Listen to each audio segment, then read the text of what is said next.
Oh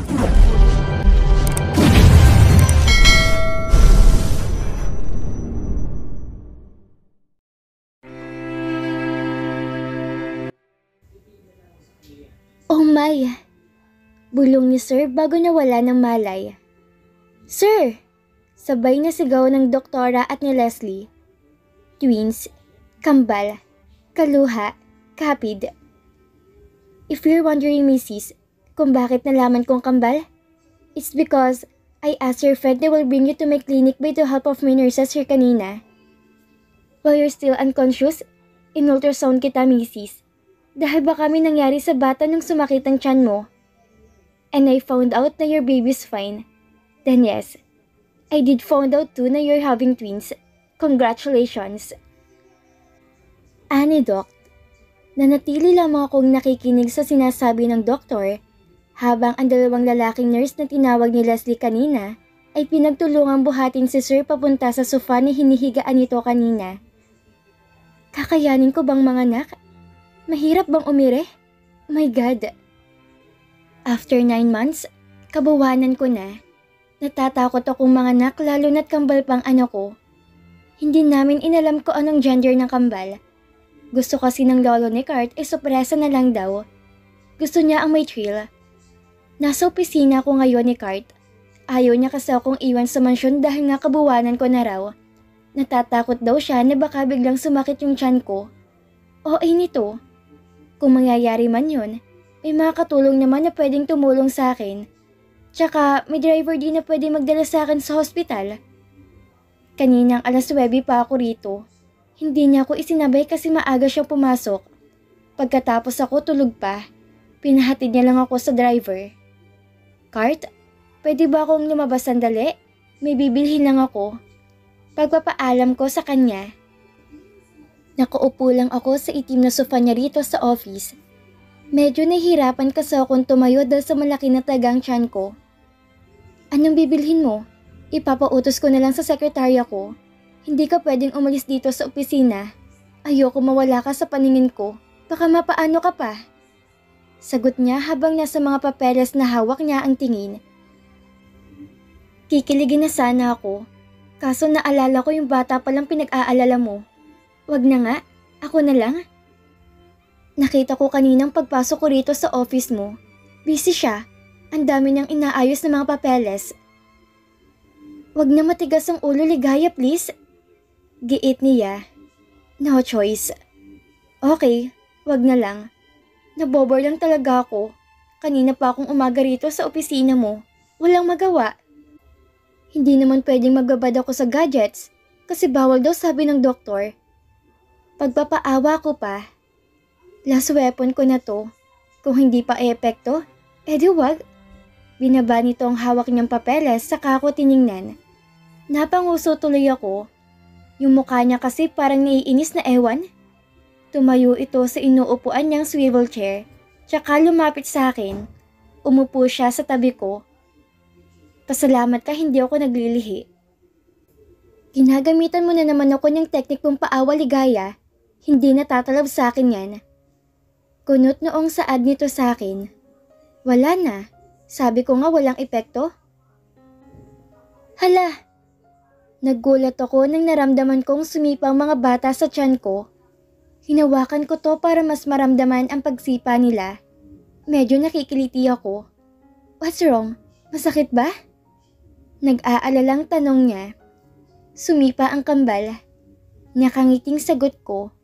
Malapit ko na silang mahagkan sa mga bisig ko. Excited na ako kahit medyo natatakot at kinakabahan din. Pero sabi nga nila inay noong tumawag ako sa kanila. Masakit daw mga anak. Ngunit walang katumbas ang nararamdaman mong saya bilang ina kapag narinig mo ng unang iyak nila. Pinapangako kong magiging mabuti akong ina sa mga magiging anak ko. Gusto kong bigyan sila ng pamilya na katulad ng meron ako. Kahit hindi ganun kayaman, pero sagana naman sa pagmamahal. Really? Can I hold your tummy? Nag-aalangang tanong nito sa akin. Tumango naman ako at kinuha ang kamay niya para ipahawak sa tiyan ko.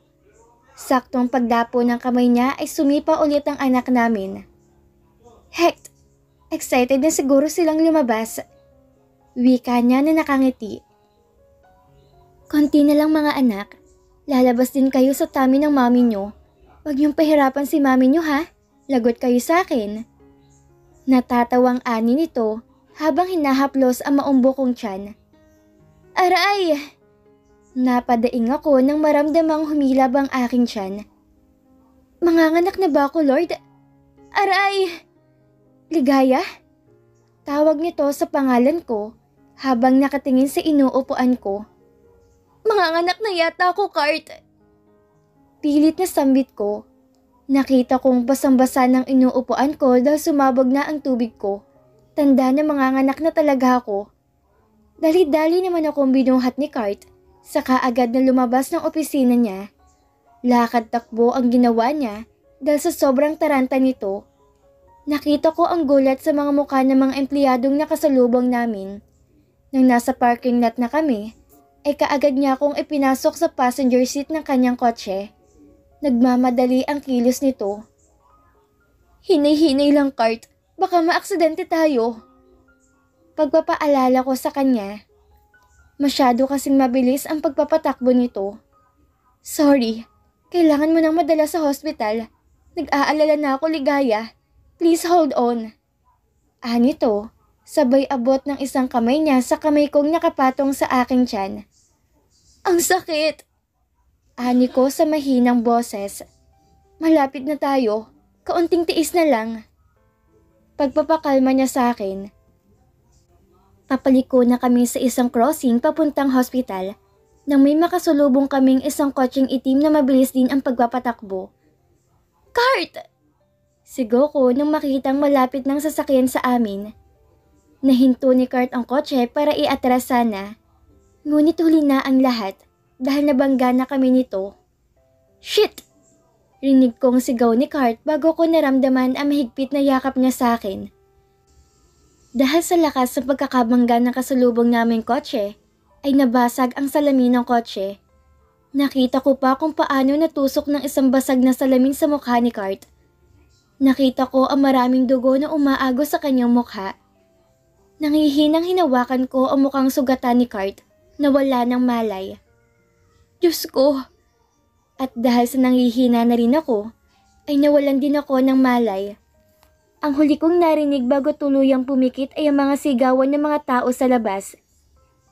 Iligtas mo po si Kurt at ang mga anak ko, Panginoon. Nagising ako nang nakaramdam ako ng uhaw. Nang imulat ko ang mga mata ko, ay bumungad sa aking puting kisame. Naalala ko kaagad ang nangyaring aksidente na nasangkot kami. Kurt! Sigaw ko saka napabangon. Ate! Mami, gising na si Ate Ligaya. Sigaw ng isang boses na batang lalaki. Hinawakan ko ang tiyan kong hindi na maumbok. Ang mga anak ko! Ang anak ko! Sigaw ko habang humahagulgol. Ligaya! Boses yun ni Tita Laura. Lumapit na sa akin saka ko niyakap na mahigpit. Thanks God you're awake. Don't worry, your baby's okay. Cesarean delivery ang ginawa sa'yo dahil wala kang malay ng isugo dito sa hospital. Shh, tahan na. Wika nito habang niyayakap ako at hinahagod ang aking likod para kumalma. Nasaan po sila?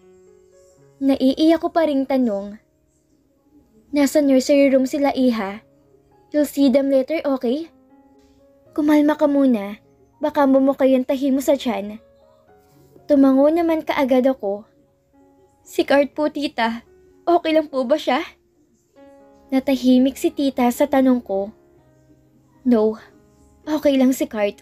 Sabihin yung okay lang siya, tita. Nasaan po siya?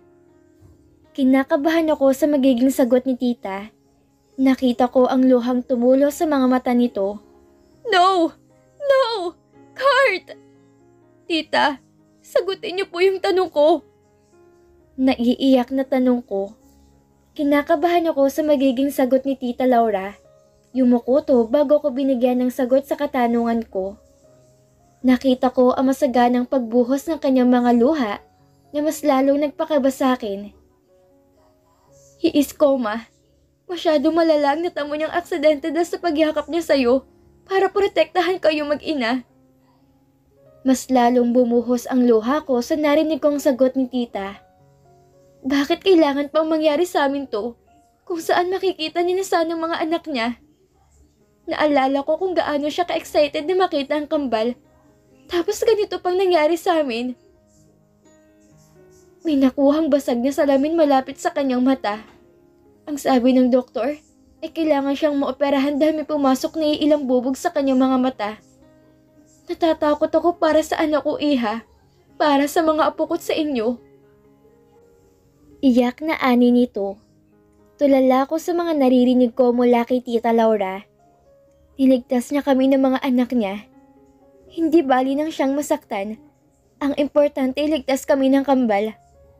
Ang sakit isipin na kung kailan lumabas ng kambal, ay doon pa siya na koma.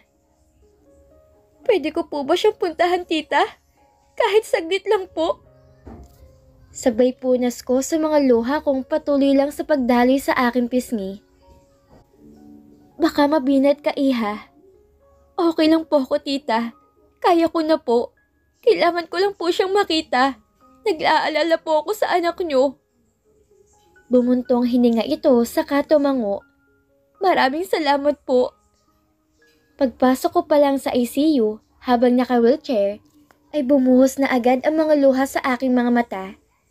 Nakita kong nakahiga sa hospital bed si Cart habang may mga nakakabit na aparato sa katawan nito. May benda sa muka na may maliit na bahid ng dugo. Puno ng galos ang mga braso. Mas lalo lamang akong naiyak sa nakikita kong ayos ni Cart ngayon.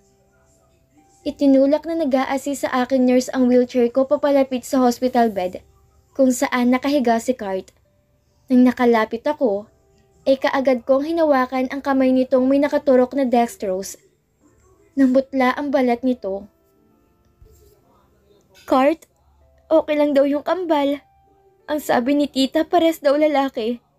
Tama ngang hinala mo. Sa'yo talaga sila nagmana. Hindi ko pa sila nakikita kasi ikaw agad yung una kong gustong puntahan. Nag-aalala kasi ako. Salamat sa pagligtas mo sa amin ng mga anak mo. Ani ko, habang patuloy pa rin sa pag-iyak. Nasasaktan ako ngayon, Cart. Alam mo ba yun? Lumaban ka para sa mga anak mo, ha? Diba excited ka na makita sila? Sabi mo, sabay tayo mamimili ng gamit nila. Kaya magpaagaling ka agad, ha? Hihintayin ka namin ng mga anak mo. Hawak-hawak ko pa rin ang maputla niyang kamay. Aamin pa nga ako sa'yo nahuhulog na ako at papayag na ako magpakasal sa'yo. Payag na ako sa gusto ng girlfriend mo. Pwede niyong i-annul ang kasal natin kapag nakuha mo mga mana mo. Natigil ako sa iniisip ko na may biglang nagbukas ng pinto rito sa loob ng ICU. Niluwa nito ang babaeng nakasuot ng hospital gown at may suot na hospital mask. Kahit na natatakpan nito ang mukha niya, ay nakilala ko pa rin kung sino yon.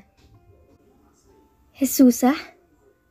Napaatras ako na bigla itong sumingit sa kung saang nakapwesto ang wheelchair ko. Nabitawan ko ang pagkakahawak sa kamay ni Cart. Kaagad na niyakap ni Jesus ang nakahigang si Cart. Malakas ang naging iyak nito. Halatang nasasaktan sa nangyari sa kanyang boyfriend. Oh my God, Cart! Naiiyak na banggit niya sa pangalan ni Cart. First name basis, nanatili lamang kong tahimik na umiiyak at nanonood sa kung paano yakapin at haplusin ni Jesus ang walang malay na si Cart. Nakakainggit ng pagmamahalang meron sila. Parang dati lang, wala pa si isip ko taga ang magmahal. Parang dati lang, puro charot lang naman ang alam ko. Hindi ko in-expect na aabot ako sa ganito. Aabot ako sa puntong mahuhulog ako ng ganito kalalim kay Cart. Ang malas ko lang, nahulog ako sa taong may nagmamay-ari na. Laura's POV. Masakit para sa akin bilang inang makitang nag-aagaw buhay ang aking anak. Lalo na ngayon na magkakaroon na ng sariling pamilyang anak ko. May dalawang anghel na naghihintay para sa paggising ng kanilang ama. Mommy? Magpahinga na po muna kayo. Kami na po nila dating bahala rito. Sabi ng anak kong si Kenzo. I'm fine, anak. No, ma'am. You're not. 3 araw ka na walang maayos na pahinga. Nag-aalala na po kami. Sige ka. Magagalit si kuya kapag nalaman niyang pinapabayaan mong sarili mo. Okay. Sagot ko. Simula nung madala si Kurt dito at mga anak si Ligaya, ay hindi na ako mapakali. Nag-aalala ko noong dinala sa delivery room si Ligaya para i-undergo ng CS delivery. Wala siyang mali noon, kaya mas lalo akong kinabahan dahil baka mapaan yung mga batang nasa sinapupunan niya. Masyadong malakas ang pagkakabangga sa kanila ng nakasalubong nilang sasakyan. Nahuli na ang driver na nakabangga sa kanila. Napag-alamang lasing ito, kaya ganoon na lang kabilis ang pagmamaneho ng driver. Para akong sinaksak sa puso nang nakita kong sinapit ni Ligaya at ni Kurt, lalo na si Kurt, na malala ang natamo sa aksidenteng nangyari. Sabi ng mga nag-rescue sa kanila, ay nakita nilang nakayakap ang anak ko kay Ligaya. Iniligtas niya ang kanyang mag-ina. Nang papatayo na sana ako para umuwi muna, ay may biglang nahagip ang mata ko sa nagmamadaling pumasok sa ICU, kung saan nakakonfine ng aking anak. Sinong babaeng yun, Kenzo? Tanong ko sa anak ko na nakaupo lang din sa visitor chair sa waiting area ng hospital. Saan? Naguguluhang tanong nito. Hindi niya siguro napansin yon. Samahan mo ko. May babae nagmamadaling pumasok sa room ng kuya mo. Baka kung sino yon. Ani ko? At nagmadaling pumunta sa nurse station para mag-request ng face mask. Pagpasok namin sa loob, ay nakita ko si Ligaya na nakaupo sa wheelchair nito habang umiiyak. Napansin ko rin ang babaeng umiiyak habang nakayakap sa anak ko. Who are you? Why are you here? Nilingon naman ako ng babae. Sino ba kasi to at bakit parang linta ko makayakap sa anak ko? Ngayon ko lang nakitang babaeng to. Hindi naman siguro ng bababaeng anak ko habang engaged sila ni Ligaya, diba? Ako po ang girlfriend ni Brandon. Sagot nito na ikinamaan ko. Ako ba'y niloloko ni babaeng to? Ang anak ko? May girlfriend? Upakan ko kaya to at nang malaman niyang kahibangan niya. What are you talking about, Iha? Walang girlfriend ng anak ko. Totoo po, tita. Ano daw? Tita? Don't call me tita. Hindi kita kilala. And for your information, Iha, may fiancé ng anak ko. Malapit na silang ikasal. So if I were you, stop being delusional. Get out! Ba't ba may mga ganitong klaseng babae? Ipipilit nilang sarili nila sa lalaking walang gusto sa kanila. Di ba sila naawa sa sarili nila? Nagmumukha silang desperada. Totoo po. I'm telling the truth. Alam ko pong may pinagkasundo kayong isang probinsyana sa anak nyo na naging dahilan ng pag-aaway naming dalawa. I love your son, Mom. I'll fight for him no matter what. We both love each other. Nangako po siyang ako yung pakakasalan niya. Humahagol-hol niya sabi nitong self-proclaimed girlfriend ng anak ko. Para naman akong nabuhusan na malamig na tubig sa sinabi na kung sino mang babaeng to. Bakit hindi ko alam na may nobya pala tong si Kurt? Hindi niya po sinabi sa inyo dahil sa kanyang lolo. Hindi ako magugustuhan ng lolo niya dahil anak ako ng kaaway sa negosyo ng pamilya niyo. Dagdag pa nito, natahimik ako. Napatingin ako sa kung saan tahimik na nakaupo si Ligaya. Nakayuko lamang ito. May alam ba si Ligaya rito? Kaya ba gusto niyang iatras ang kasalan nila ng anak ko? Let your son marry the one who really loves tita. Wag yun namang saktan pa lalong anak niyo. I promise to take care of him. I can be a mother to his child. Naputol ang sasabihin sana nito nang biglang sumingit si Ligaya. Baka sa mukha nito na hindi niya nagustuhan ang sinabi ng girlfriend ko noon ng anak ko. Kung makapagsalita ka naman, akala mo madali lang sa akin ang mga anak ng kambal? Ikaw, aakuin mo yung mga anak ko? Gumawa ka ng anak na sayo. Huwag mong pakikialaman ng anak namin ni Kurt. Wika ni Ligaya. Huwag kang mag-alala. Alam ko namang mas magiging masaya sa piling mo si Kurt. Hindi na ako magiging sagabal sa love story nyo. At pati yung mga anak ko. Hindi ko ipagkakait ang anak ko sa ama nila. Pero pinapangako kong hindi kami manggugulo sa magiging pamilya nyo. Taas noong dagdag pa niya, sa kanya kinausap ang nurse na nag-assist sa kanya para umalis na sa loob ng ICU. Ligaya's POV. Pinabawi ko ng pagpayag na maikasal kay Kurt. Ang kapal ng mukha ng babaeng yun para sabihin kaya niya maging ina sa mga anak ko.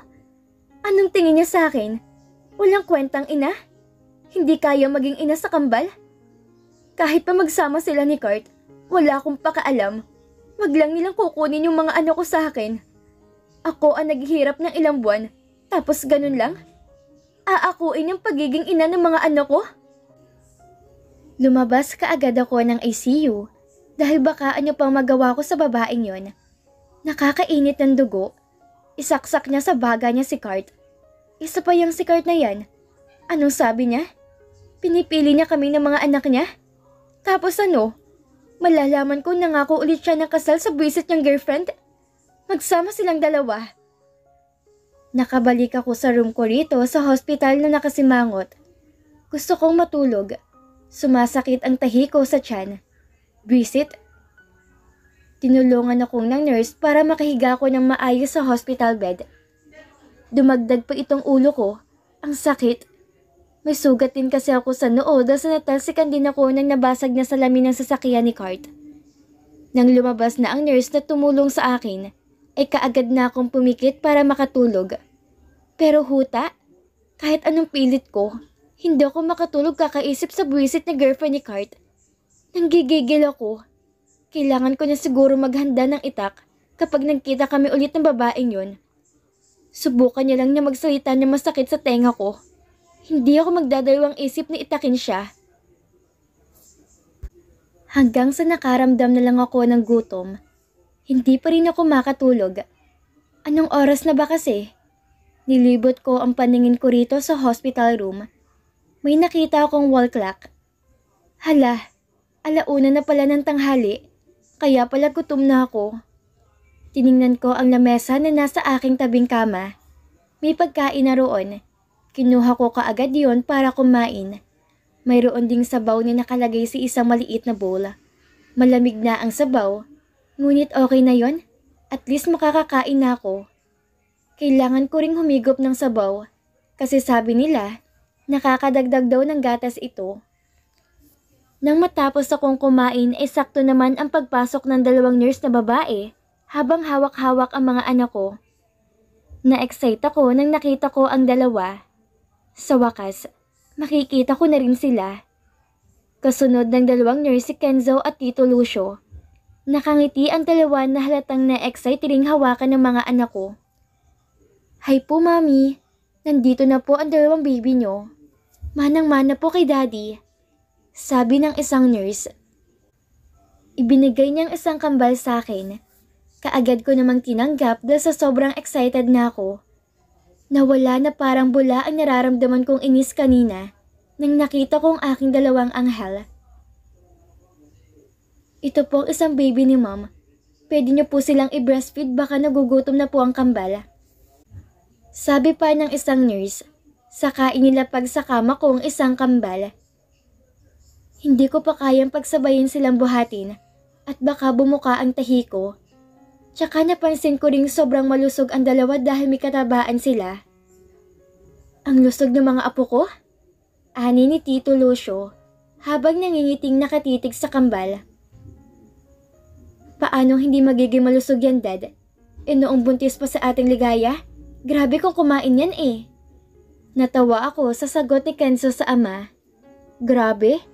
Hindi naman ako ganun katako nung buntis pa ako. Grabe ka sa akin, Kenzo. Natatawang ani ko. Totoo naman ate. Sumakit nga yung tiyan mo noon eh. Nasobrahan sa pagkain kinain mo. Sabi ko nga. Ma'am, pwede na po ba naming makuhang pangalan ng mga bata? Para ma-register na po ang birth certificate nila. Tanong ng isang nurse sa akin na may hawak na papel. Matagal ko nang naisip ang mga pangalan na ito. Kahit naiinis ako sa kanya, isusunod ko pa rin ang pangalan ng mga anak ko sa kanya. Brent Carson Magpantay Montelibano at Branson Connor Magpantay Montelibano. Nakangiting sagot ko sa nurse. Ang astig naman ng pangalan nila, ate. Hindi halatang kinuha mo sa pangalan ni kuya, ha? Promise, hindi halata. Si Kenzo. Baliw ka talaga, Kenzo. Natatawang sagot ko. Nang matapos ilista ng dalawang nurse ang pangalan ng mga anak ko, ay kaagad na silang umalis para asikasuhin ang birth certificate ng kambal.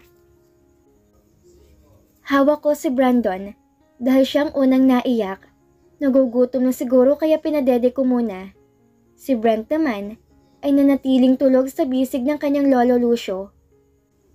Malalaman mo ang pinagkaiba ni Brent at Branson dahil ang isa sa kanila'y may nunal sa leeg. Nagmana sa akin dahil may nunal din ako sa leeg. Si Brent ang may nunal sa leeg. Pareho silang mistiso. Manang-mana sa ama nila. Nunal lang yatang nakuha ni Brent sa akin. Nagsisisi tuloy akong ama nilang pinaglihian ko. Ligaya! Sigaw na kung sinong pagkapasok lang sa kwarto. Kilala ko ang boses niyon. Itay! Inay! Agoy! Kwagwapo gid sa ang apo ko ba? Masayang ani ni Itay nang nakalapit sa akin. Hindi naman sa atin nagbanang anak mo, Ligaya. Natatawang ani ni Inay.